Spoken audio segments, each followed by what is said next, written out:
Audiolibros en 15 minutos. Suscríbete al canal y explora un nuevo libro cada día. No podemos resolver el difícil problema de la conciencia, pero podemos disolverlo en problemas reales. ¿Qué se siente al ser un murciélago? En 1974, el filósofo Thomas Nagel publicó un famoso ensayo en el que se planteaba precisamente esta pregunta.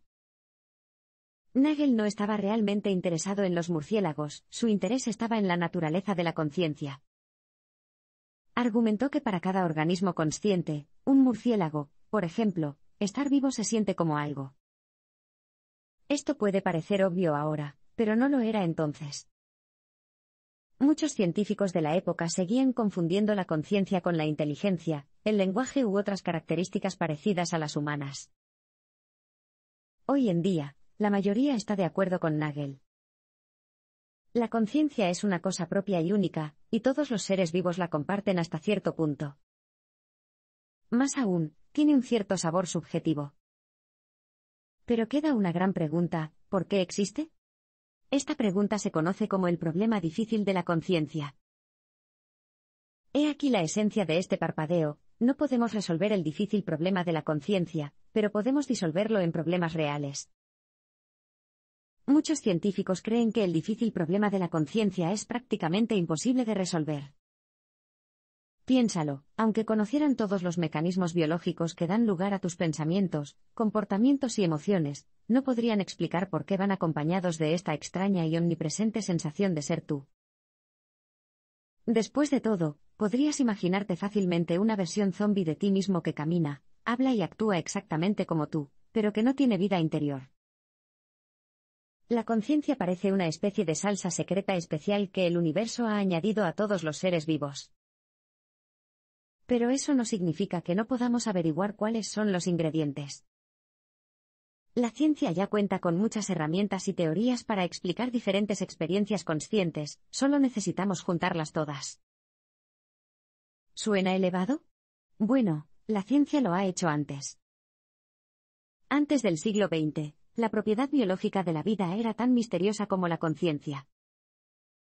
La filosofía del vitalismo proponía que había una energía sobrenatural especial presente en todos los seres vivos.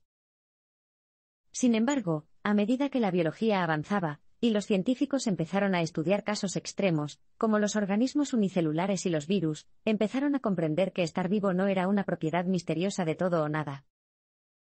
Era más bien una colección escalable de diferentes procesos biológicos. Por lo tanto, si bien es posible que no podamos resolver el difícil problema de la conciencia por completo, es posible que podamos disolverlo estudiando diferentes aspectos de la conciencia. El autor los llama los problemas reales de la conciencia. Por ejemplo, podríamos estudiar cómo la actividad en la corteza visual da lugar a la experiencia de ver algo de color rojo oscuro en lugar de ver algo de color rojo claro. Cuanto más podamos explicar cómo los patrones físicos del cerebro se corresponden con las experiencias conscientes, menos misteriosa se volverá la conciencia. Hay diferentes niveles de conciencia y los científicos están cerca de medirlos con precisión. La conciencia es algo complejo. Al igual que estar vivo, ser consciente probablemente no sea una propiedad singular, sino muchos procesos biológicos tomados en conjunto. Eso significa que si realmente queremos entender la conciencia, tendremos que mirarla desde muchos ángulos diferentes. En estos parpadeos, comenzaremos con los diferentes niveles de conciencia, luego analizaremos el contenido de la conciencia y, finalmente, investigaremos nuestra autoconciencia. Empecemos por el nivel consciente. La mayoría de nosotros estaría de acuerdo en que hay diferentes grados de conciencia. Por ejemplo, podemos tener la intuición de que un perro es de alguna manera más consciente que una mosca de la fruta, o que ciertas drogas psicodélicas producen niveles más altos de conciencia. Nuestro cerebro también parece consciente de manera diferente cuando estamos despiertos o dormidos, o incluso en coma. Pero, ¿realmente se puede medir la conciencia por grados? Muchos científicos piensan que sí, de hecho, ya lo están haciendo. El mensaje clave es: hay diferentes niveles de conciencia y los científicos están cerca de medirlos con precisión. La medida más común para medir la conciencia es el monitor de índice biespectral. Lo utilizan los médicos durante la cirugía, y combina varias medidas de la gammagrafía cerebral en un solo número que ayuda al anestesista a guiar al anestesista. En teoría, es una gran idea. Sin embargo, en la práctica, el índice biespectral a veces no coincide con los signos evidentes de conciencia. Algunos pacientes abrieron los ojos durante una cirugía, por ejemplo, o recordaron más tarde lo que dijeron los médicos mientras estaban bajo anestesia. Sin embargo, hay nuevas formas prometedoras de medir la conciencia. El neurocientífico italiano Marcello Massimini ha desarrollado algo llamado índice de complejidad perturbacional o PCI. Massimini y su equipo estimulan magnéticamente el cerebro en una región, y luego monitorean la señal a medida que se extiende por el cerebro a otras regiones. Luego usan un algoritmo para comprimir la complejidad del patrón de señal en todo el cerebro.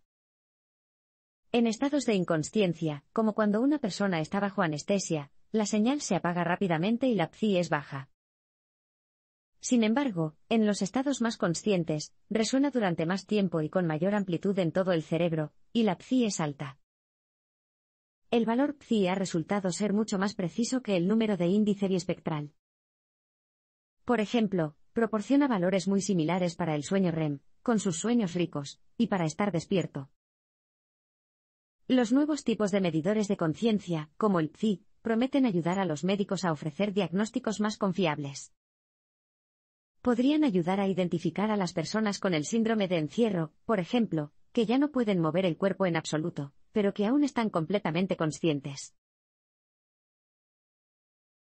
El IT argumenta de manera convincente que la conciencia es simplemente información integrada. Hemos argumentado bastante bien que hay diferentes niveles de conciencia, y que esos niveles incluso se pueden medir. Pero aún no sabemos qué es realmente la conciencia. La ciencia moderna ofrece algunas teorías diferentes. Una de las más convincentes se llama Teoría de la Información Integrada, o IT. Proviene del dúo científico Tononi y Edelman, quienes propusieron que la característica fundamental de la experiencia consciente es que es a la vez informativa e integrada. Cada experiencia consciente es informativa porque es específica y nueva, es diferente de cualquier otra experiencia que hayas tenido antes. Si vieras un pájaro rojo en este momento, seguiría siendo diferente a cualquier otra vez que hayas visto un pájaro rojo. Pero las experiencias conscientes también están integradas, porque las experimentamos como una cosa única y unificada. No experimentamos el color de un pájaro independientemente de su forma, por ejemplo. Esta es la idea. El IT argumenta de manera convincente que la conciencia es simplemente información integrada. La principal afirmación del IT es que la conciencia es información integrada, lo que significa que nuestro cerebro es una máquina de integración de información. Esto le permite combinar la entrada máxima con el pedido máximo. El IT también ofrece una nueva forma de medir la conciencia. Utiliza una medida llamada PHI para evaluar hasta qué punto un sistema integra la información, es decir, hasta qué punto es consciente. PHI mide la cantidad de información que genera un sistema, en comparación con la información generada por sus partes individuales. Se podría pensar que un sistema solo puede generar tanta información como sus componentes individuales. Sin embargo, para la mayoría de los sistemas complejos, ese no es el caso. En esos sistemas, cada parte individual está en una relación compleja con las otras partes. Piensa en una bandada de pájaros. Se compone de aves individuales, pero la bandada en sí parece tener vida propia.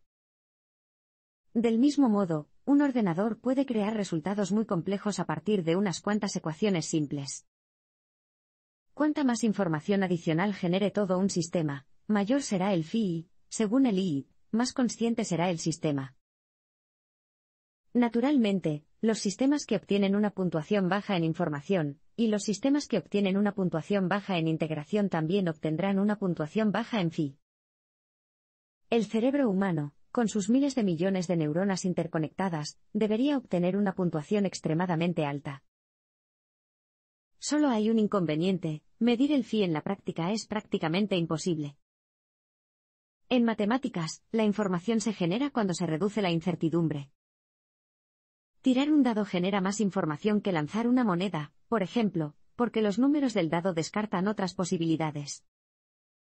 Entonces, para medir la información que genera nuestro cerebro, tendríamos que conocer todas las formas posibles en que podría comportarse. Pero en la actualidad, solo podemos registrar lo que hace el cerebro, no todas las cosas que podría hacer. Por lo tanto, la medida más importante del IT sigue siendo científicamente imposible de comprobar. Pero como pieza de filosofía, constituye una teoría convincente de la conciencia. El contenido de nuestra conciencia son simplemente alucinaciones controladas por nuestro cerebro. ¿Y si te dijéramos que estás alucinando todo el tiempo? En realidad, esta teoría no es tan descabellada como parece. En este abrir y cerrar de ojos, pasaremos a un segundo aspecto de la conciencia, el contenido. Y descubriremos que lo que experimentamos conscientemente como real no es más que la mejor suposición de nuestro cerebro sobre la realidad. Siempre que estamos conscientes, somos conscientes de algo, imágenes, sonidos, olores o nuestros propios pensamientos, a menudo todos a la vez. Y, por lo general, tenemos la clara sensación de que lo que somos conscientes se corresponde directamente con lo que hay en el mundo. Pero ese no es realmente el caso. Nuestros sentidos no son como ventanas que permiten a nuestro cerebro ver el mundo sin filtros. Ni mucho menos. Nuestro cerebro es en realidad ciego, sordo e insensible. Simplemente hace todo lo posible para dar sentido a las señales nerviosas que provienen de nuestros órganos sensoriales. Esta es la idea clave: el contenido de nuestra conciencia son simplemente alucinaciones controladas por nuestro cerebro. Los científicos han comprendido desde hace tiempo que nuestros sentidos no son instrumentos perfectos para procesar la realidad. Pero durante mucho tiempo, estuvieron al menos seguros de la dirección en la que funcionaba el proceso. Nuestros sentidos captan señales del mundo exterior, las transmiten al cerebro y, luego, el cerebro trata de encontrarles sentido. Pero, ¿y si realmente es al revés? En el siglo XIX, al científico alemán Hermann von Helmholtz le ocurrió una idea radicalmente nueva. Sugirió que cualquier percepción era un proceso de inferencia inconsciente. Basándose en experiencias pasadas, nuestro cerebro forma constantemente hipótesis sobre lo que hay en el mundo, y luego usa señales sensoriales para corregir esas hipótesis. La percepción consciente no funciona de afuera hacia adentro, sino de adentro hacia afuera. Esto es lo que hace que el contenido de nuestra conciencia sea similar a las alucinaciones. Nuestro cerebro esencialmente las está inventando. Afortunadamente, por lo general se trata de alucinaciones controladas. Es cierto que nuestro cerebro constantemente hace predicciones sobre el mundo, pero utiliza señales sensoriales para corregir esas predicciones. En las alucinaciones reales, nuestras expectativas perceptivas son tan fuertes que se libran de la realidad externa. En muchos sentidos, lo que llamamos realidad no son más que las alucinaciones perceptivas en las que todos estamos de acuerdo. Entonces, ¿el mundo entero es solo un sueño? No. Existe un mundo físico y sus objetos físicos tienen cualidades principales como la textura, el movimiento y la ocupación del espacio.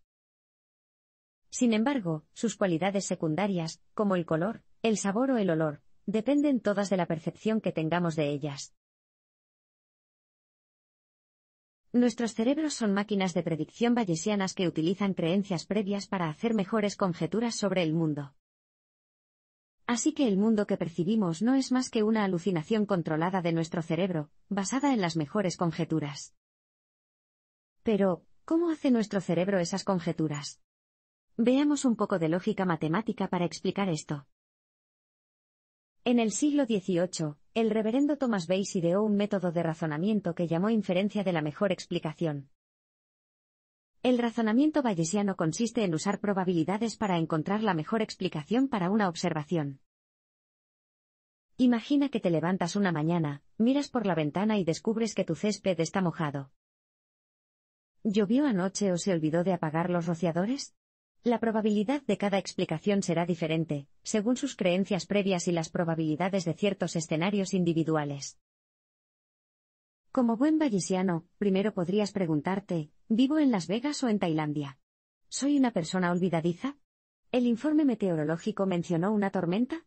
Siguiendo a Bayes, elegiría la explicación que tenga la mayor probabilidad total para su situación particular. El mensaje clave aquí es, nuestros cerebros son máquinas de predicción bayesianas que utilizan creencias para hacer mejores conjeturas sobre el mundo. El razonamiento bayesiano se utiliza en todas partes de la ciencia, desde la medicina hasta la estrategia militar. Su punto fuerte es que nos permite evaluar situaciones complejas y tener en cuenta la confiabilidad de la información. En un abrir y cerrar de ojos, aprendimos que nuestros cerebros son máquinas de predicción, que adivinan constantemente lo que hay en el mundo. Y utilizan el razonamiento bayesiano para hacer sus predicciones. Se basan en creencias previas sobre el mundo para hacer mejores conjeturas sobre él, y luego actualizan esas predicciones a través de las señales sensoriales entrantes. Las creencias anteriores pueden ser tan concretas como mi perro es pequeño, moreno y peludo o tan abstractas como la luz viene de arriba. La idea de que nuestras creencias dan forma a nuestras percepciones se remonta a muchas décadas atrás. A principios del siglo XX, el historiador de arte Ernst Gombrich popularizó el término participación del espectador. Gombrich estaba interesado en el papel que desempeñaba el espectador en la interpretación de las obras de arte. Creía que no había un ojo inocente, que toda percepción estaba coloreada por creencias y conceptos preexistentes.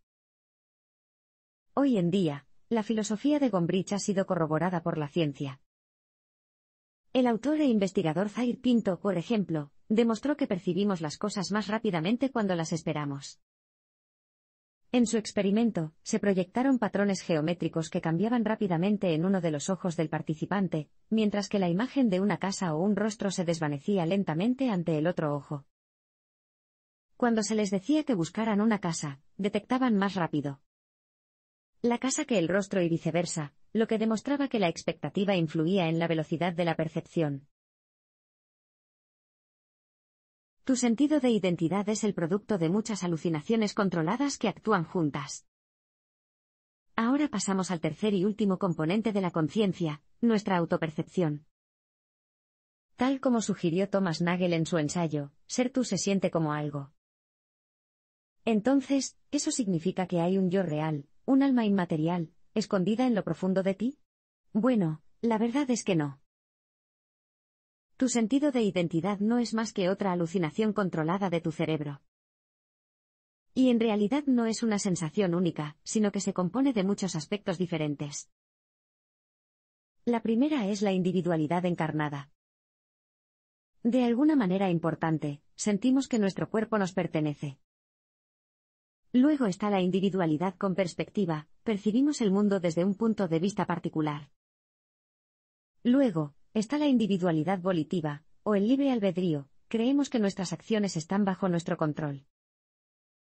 Luego está el yo narrativo, nuestro sentido de identidad personal, construido a partir de nuestra historia y experiencias únicas. Y, por último, está el yo social, la parte de nosotros que es consciente de cómo los demás podrían percibirnos. Esta es la idea principal, tu sentido de identidad es el producto de muchas alucinaciones controladas que actúan en conjunto. Por supuesto, no percibes estos diferentes aspectos como distintos unos de otros. Están todos mezclados en un sentido general de ser tú. Pero ese sentido unificado del yo no significa que haya un alma real e inmaterial. Hay muchos ejemplos de diferentes tipos de individualidad que se deshacen, se vuelven disfuncionales o se dominan unos a otros. En el síndrome de la mano extraña, por ejemplo, la individualidad corpórea y volitiva de las personas se ve comprometida, sienten que las acciones de sus propias manos no están causadas por ellas. Durante la anestesia, las crisis epilépticas o bajo la influencia de fármacos, muchas personas tienen experiencias extracorporales que desafían su sentido de individualidad desde el punto de vista de la perspectiva. Nuevos experimentos con realidad virtual muestran lo fácil que es sentirse dueño de otro cuerpo. En el Beanoterlab de Barcelona, por ejemplo, puedes intercambiar cuerpos temporalmente con otro visitante aleatorio y, pronto, sentir que estás habitando otro cuerpo. Por último, hay pacientes cuyos hemisferios cerebrales se han dividido quirúrgicamente para aliviar los síntomas de la epilepsia que a veces desarrollan dos personalidades distintas. Estas experiencias extremas muestran que nuestro sentido del yo no es tan estable como lo percibimos en circunstancias normales. Más bien, es una mezcla de creencias, valores, recuerdos y las mejores conjeturas perceptivas del cerebro que se pueden deshacer fácilmente. La experiencia de ser tú no es más que otra de las ingeniosas alucinaciones de nuestro cerebro. Por supuesto, nuestro cerebro no alucina solo por diversión. Resulta que tener un sentido unificado de uno mismo también es muy útil para nuestra supervivencia. La conciencia es una función natural de nuestros cuerpos animales. En el siglo XVII, el filósofo francés René Descartes sostuvo que todos los seres vivos son máquinas bestiales. Los humanos, sin embargo, son las únicas máquinas bestias equipadas con un alma divina e inmaterial. Descartes tenía razón, al menos en parte, el cuerpo humano funciona un poco como una máquina. Pero no necesitamos un alma inmaterial para explicar por qué estamos conscientes. Nuestra conciencia es una parte intrínseca de nuestro cuerpo máquina vivo y que respira. Experimentamos el mundo a través y gracias a nuestros cuerpos vivos, no a pesar de ellos.